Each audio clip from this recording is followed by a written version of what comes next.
Yeah, so I started a series on breaking negative family patterns. You can refer to my first video. So today I just want to continue by sharing with you another story as regards some of these negative family patterns that we all have. That of course that varies across family. For me, a lot of people feel, oh, this guy is studious, is a bookworm. Well, I'm not necessarily a bookworm, but I made up my mind as a teenager to make sure that I study and attain the highest education qualification available. As a matter of fact, I set a goal for myself that by the time I clock 40 years, I'm going to have become a university professor. Of course, I took a turn along the way because I needed to weigh my options clearly. But of course, today I have the highest university degree, which is a PhD, and I still have the intention of doing a second PhD, doing another master's.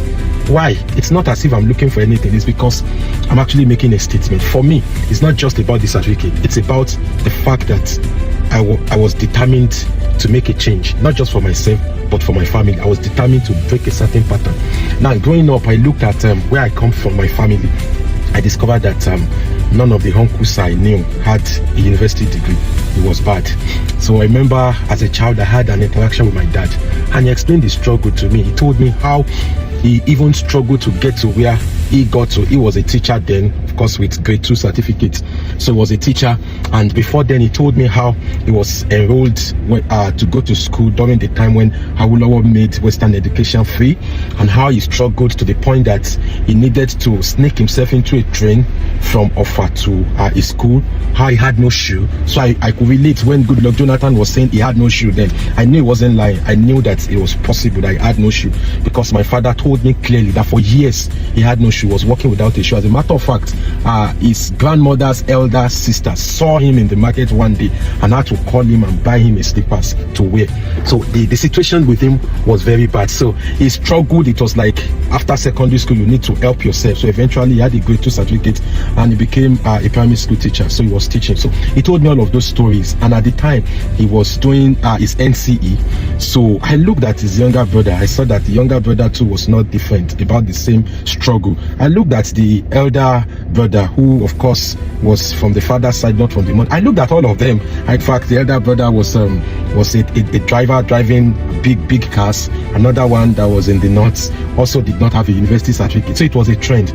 So I made up my mind that a change has to happen from those of us who are children.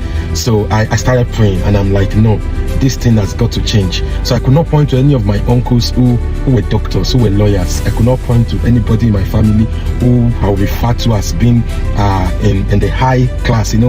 Some of these things, because of our society, success was closely linked with education. It's not now that things have changed, that you can diversify, you may not go to school, you still make it. Then success was greatly linked with education. So I saw how all of them struggled. So growing up, I didn't have any uncle that I could point to say, my uncle gave me this, my uncle gave me this. In fact, during holiday, I could not go on holiday to any of my uncle's place because they have their own issues, so they can't accommodate you.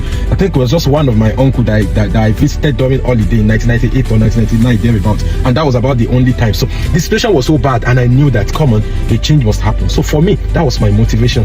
That was my motivation for getting serious academically. If not, I'm not the guy that likes academics really. As a boy, I wanted to play football, so it wasn't like I like school like that. But I knew where I was coming from, and I knew that if I don't work at breaking some of these negative patterns, it could get passed on. It could affect my own future. It could affect the future of my unborn children. So I needed to do something. And of course, because I've been the only male child, I was able to model for those that are coming behind me, even my younger cousins. So they saw they saw the pace I was moving. They saw I graduated from secondary school and gained admission to the university. They wanted to be like me, so I was like a model. So they saw I graduated in flying colors. They were at my convocation. They saw it, so they themselves, they picked up the challenge too, and then they continued. So today, when I look back, I saw we've got a lot of graduates among the children. I saw we have people, especially my younger cousins, who have gone to the university. Some of them are doing masters. I have a cousin who is a chartered accountant, who is working in the bank. I have my younger sister who graduated with the first class. I have my PhD.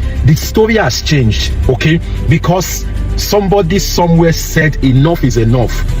Somebody somewhere said a change has to happen. Things cannot continue this way. This is not the kind of life God wanted us to live. And so somebody stood on his knees, prayed, break patterns, and then began to walk towards it. I don't know what pattern you have in your home. Do you know that you can be a believer and die poor? You can be a child of God and you never make it in life. You can be a child of God and suffer through life, not because God is not faithful, but because you have refused to enforce the victory of the cross. I told you that our role as believers is to enforce the victory of the cross, what Christ has done, to say, yes, I enforce it upon my life. You know, a teenager gave an illustration preaching at redemption camp about what our role is as ambassadors.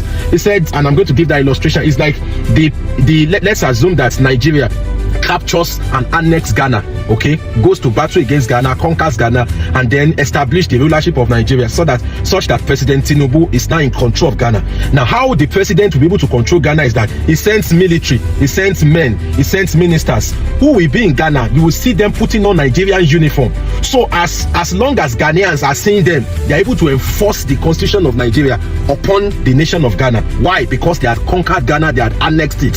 So what the Nigerian soldiers need to do is to show up in Ghana in their uniform, and they see them all around, and everybody will comply. Why? Because as long as they are seeing the Nigerian military uniform, they remember that they have been defeated. And that's what happens to the devil. So as long as you show up with the victory card to say, look, this is what Christ has done, so this pattern has to break, okay, and then you see that there will be a change. So I don't know the pattern in your own family.